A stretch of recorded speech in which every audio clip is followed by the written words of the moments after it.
Shalom saudaraku, selamat berjumpa lagi dalam renungan pengharapan baru dari channel Terang Jalanku. Puji Tuhan, kita dapat bertemu kembali pada kesempatan ini. Biarlah hati kita senantiasa haus dan lapar akan kebenaran firman Tuhan yang dapat membangun kehidupan rohani kita. Saudaraku, terkadang kita merasa sungkan atau bahkan merasa malu menunjukkan jati diri kita sebagai orang percaya di tengah dunia yang penuh dengan tuntutan.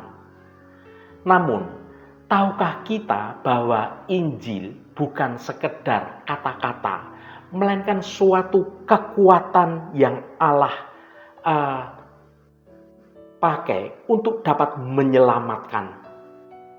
Saat ini, mari kita merenungkan bersama mengapa kita harus memiliki identitas tanpa kompromi dan berani berdiri tegak dengan rasa bangga akan Injil Kristus. Namun sebelum mendengarkan renungan ini, mari kita awali dengan berdoa terlebih dahulu. Bapa di dalam surga, kami bersyukur atas kasih-Mu yang mempertemukan kami saat ini. Tuhan, bukalah hati dan pikiran kami saat kami merenungkan tentang identitas tanpa kompromi. Beri kami suatu keberanian untuk selalu bangga akan Injil-Mu, karena di dalamnya ada kuasa yang menyelamatkan. Biarlah melalui renungan ini, iman kami akan semakin teguh, sehingga kami tidak lagi merasa malu atau merasa ragu untuk menunjukkan jati diri kami sebagai anak-anak terang. Terima kasih Tuhan, dalam nama Tuhan Yesus Kristus kami berdoa. Haleluya, amin. Saudaraku yang terkasih, kita hidup di era di mana menyatakan iman secara terbuka seringkali malah dianggap tidak relevan atau bahkan dipandang sebelah mata. Di tengah lingkungan yang skeptis dan penuh tuntutan untuk menyesuaikan diri, seringkali muncul suatu godaan untuk menyembunyikan identitas kita sebagai pengikut Kristus demi rasa aman atau penerimaan sosial. Saudaraku, mengapa kita tidak perlu malu dengan identitas kita sebagai pengikut Kristus? Karena Injil itu bukan suatu deretan kata-kata, susunan kata-kata, melainkan suatu kekuatan Allah yang dapat menyelamatkan dan mengubah hidup secara nyata. Melalui setiap renungan di dalamnya, saya mengajak saudara semua untuk berhenti berkompromi dengan standar dunia dan mulai berani berdiri dengan teguh dengan kasih. Mari kita tunjukkan bahwa kebanggaan kita akan Injil itu terpancar melalui karakter, melalui perkataan, melalui perbuatan, dan juga keberanian kita dalam menjalani hidup sehari-hari. Kiranya setiap kalimat dalam renungan ini akan melengkapi saudara semua untuk menjadi saksi Kristus yang berani dan penuh sukacita dimanapun Tuhan menempatkan kita semua. Mari kita baca firman Tuhan pada Roma pasal 1 ayat 16. Sebab aku mempunyai keyakinan yang kokoh dalam Injil, karena Injil adalah kekuatan Allah yang menyelamatkan setiap orang yang percaya. Pertama-tama orang Yahudi, tetapi juga orang Yunani. Saudaraku, pernahkah Anda merasa perlu mengecilkan volume iman Anda saat berada di kantor, di tempat kuliah, di sekolah, atau di tengah kumpul-kumpul teman yang skeptis? Mungkin ada saat-saat di mana kita memilih untuk diam ketika pembicaraan mulai menyudutkan nilai-nilai Kristiani. Atau kita merasa canggung untuk mengakui bahwa kita hidup mengandalkan Tuhan dalam kehidupan kita sehari-hari. Ada kekuatan terselubung jika kita terlalu religius. Kita akan dianggap aneh, dianggap ketinggalan zaman, atau bahkan dikucilkan. Namun Rasul Paulus memberikan sebuah pernyataan yang sangat berani di dalam Roma pasal 1 ayat 16. Mari kita baca sekali lagi ayat ini.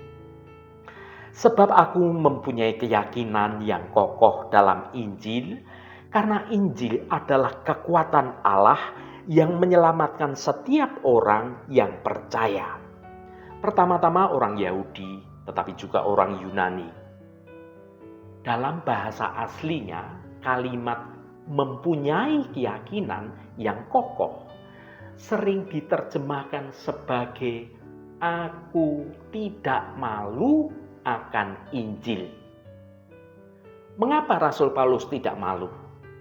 Dan mengapa kita di abad ke-21 ini yang penuh dengan skeptisme ini harus memiliki suatu kebanggaan yang sama dengan Rasul Paulus? Yang pertama, memahami dunia sekarang ini yang skeptis. Kita hidup di zaman di mana kebenaran itu sering dianggap relatif.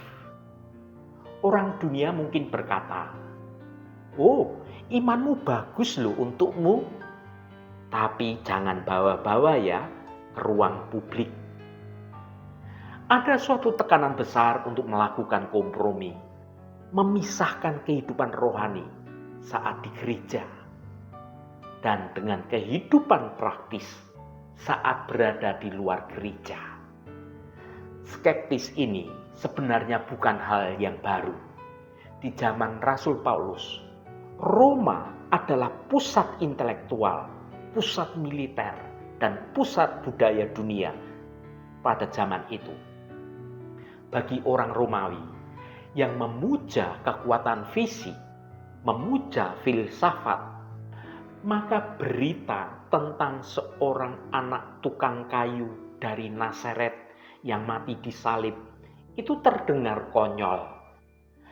Namun justru di jantung peradaban itulah yang sombong itu, maka Rasul Paulus dengan lantang berkata, "Aku tidak malu."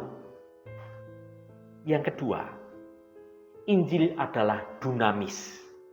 Ini bicara tentang kekuatan.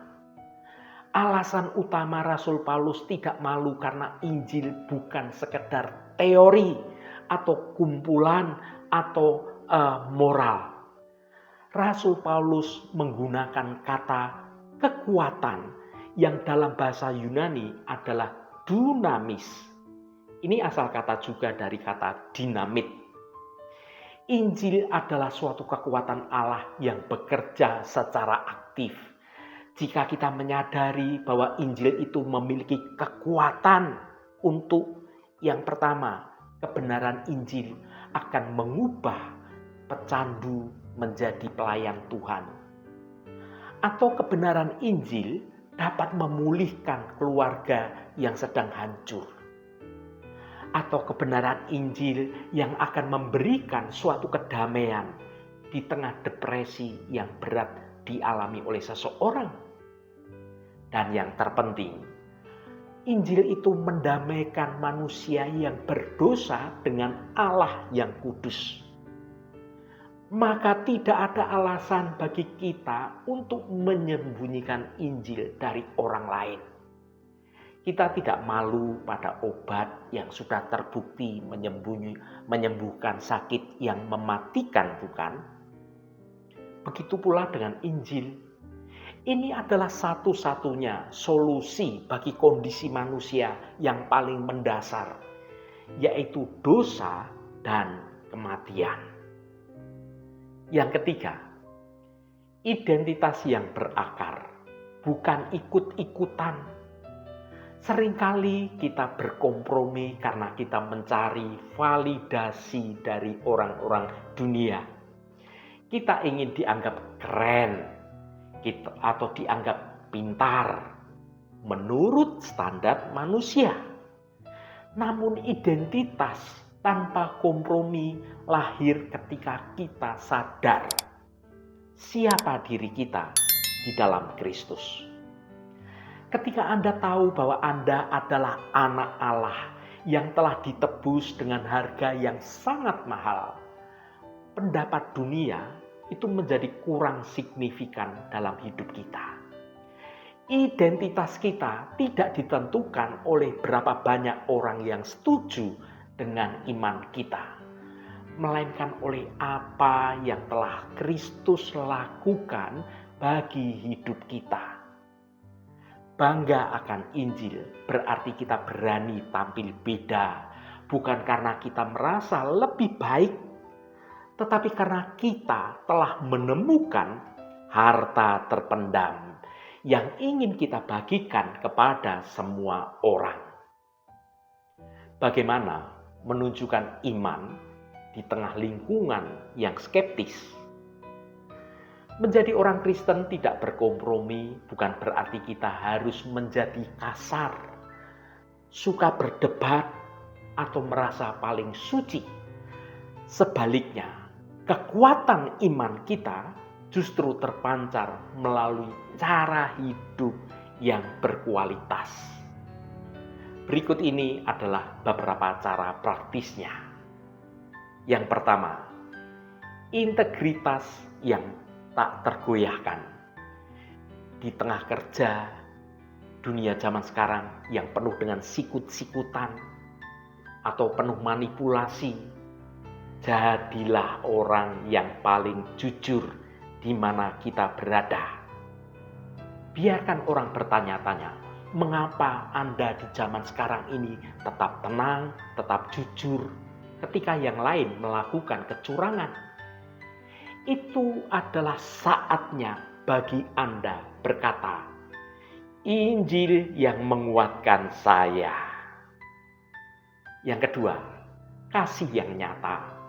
Saat orang lain membalas ejekan dengan ejekan, maka balaslah orang lain yang mengejek Anda dengan kebaikan Anda. Dunia yang skeptis tidak bisa mendebat perbuatan kasih yang dilakukan dengan tulus hati. Yang ketiga, kesiapan memberi pertanggungjawaban. Kita perlu belajar dan membaca Alkitab agar kita bisa menjawab pertanyaan sulit dengan lemah lembut. Jangan takut dengan pertanyaan skeptis. Injil cukup kuat untuk diuji oleh logika manapun. Yang keempat, keberanian berbicara. Ada saatnya kita harus bicara.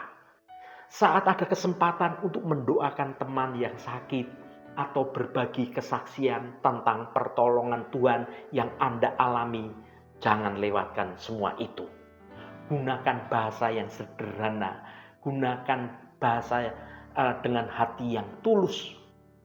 Saudaraku yang dikasihi Tuhan, Injil adalah untuk semua orang. Rasul Paulus menekankan bahwa Injil adalah untuk setiap orang percaya, baik itu orang Yahudi maupun orang Yunani. Dalam hal ini digambarkan adalah orang-orang di luar Yahudi. Ini berarti Injil bersifat universal.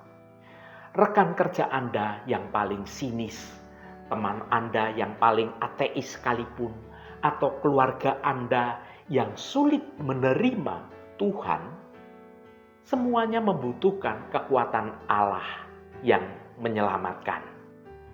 Jika kita menyembunyikan iman kita demi kenyamanan sesaat, kita ini sebenarnya sedang menjauhkan kekuatan penyelamat itu dari orang-orang yang sesungguhnya membutuhkannya. Mari kita bangkit dengan identitas yang baru. Jangan biarkan dunia menekan kita ke dalam cetakan versi dunia. Sebaliknya, biarlah cahaya Kristus itu melalui hidup kita memberikan suatu warna yang baru bagi dunia yang haus akan kebenaran ini. Ingatlah saudaraku, Injil bukan hanya pesan untuk hari Minggu. Injil adalah nafas hidup kita setiap waktu, setiap detik. Jadilah anak Tuhan yang bangga akan Tuhannya, bukan karena kesombongan, tetapi karena rasa syukur atas kasih karunia luar biasa yang sudah boleh kita nikmati melalui keselamatan Yesus Kristus. Haleluya, Tuhan memberkati kita semua. Mari kita tutup renungan ini dengan berdoa. Bapa Surgawi, kami mengucap syukur atas kasih-Mu yang dinyatakan melalui Injil. Berdasarkan firman-Mu dalam renungan ini, kami menyadari bahwa Injil adalah kekuatan Allah yang menyelamatkan, bukan sekedar kata-kata biasa. Tuhan, ampunilah kami jika terkadang kami merasa malu atau merasa ragu menunjukkan identitas kekristenan kami. Di tengah lingkungan yang skeptis dan penuh tantangan, berikanlah kami suatu keberanian dan juga keyakinan yang kokoh. Biarlah identitas kami sebagai murid Kristus tidak tergoyahkan oleh tekanan dunia. Mampukanlah kami untuk bangga akan berita keselamatan ini. Ya Tuhan, biarlah hidup kami menjadi suatu kesaksian yang hidup, menunjukkan bahwa hanya dalam Injil terdapat harapan dan juga pemulihan bagi setiap orang yang percaya. Teguhkanlah hati kami untuk tetap berdiri dengan teguh, menjadi terang dimanapun Engkau menempatkan kami. Terima kasih Tuhan. Segala hormat, pujian, dan ucapan syukur hanya bagi Engkau Allah yang kudus. Saudaraku, bukalah hatimu dan tengadahkan tanganmu, terimalah berkat Tuhan. Tuhan memberkati engkau dan melindungi engkau. Tuhan menyinari engkau dengan wajah-Nya dan memberikan kasih karunia. Tuhan menghadapkan wajah-Nya kepadamu dan memberikan damai sejahtera. Berkat anugerah dari Bapa Surgawi, cinta kasih karunia dari Tuhan Yesus Kristus, dalam persekutuan dan penghiburan Roh Kudus, menyertai kita semua sekarang ini dan sampai selama-lamanya. Dalam berkat Tuhan Yesus Kristus, haleluya, amin. Puji Tuhan, saudaraku semua, biarlah melalui renungan pengharapan baru dari channel Terang Jalanku ini dapat membangun kehidupan rohani kita terus bertumbuh dalam kebenaran Tuhan. Saudaraku, saya sangat senang sekali dan berterima kasih jika Anda berkenan memberikan komentar pada konten video ini dan bagikan renungan ini pada teman dan sahabat Anda agar mereka diberkati juga melalui renungan yang Anda bagikan itu. Terima kasih saudaraku, sampai bertemu kembali. Shalom, Tuhan memberkati.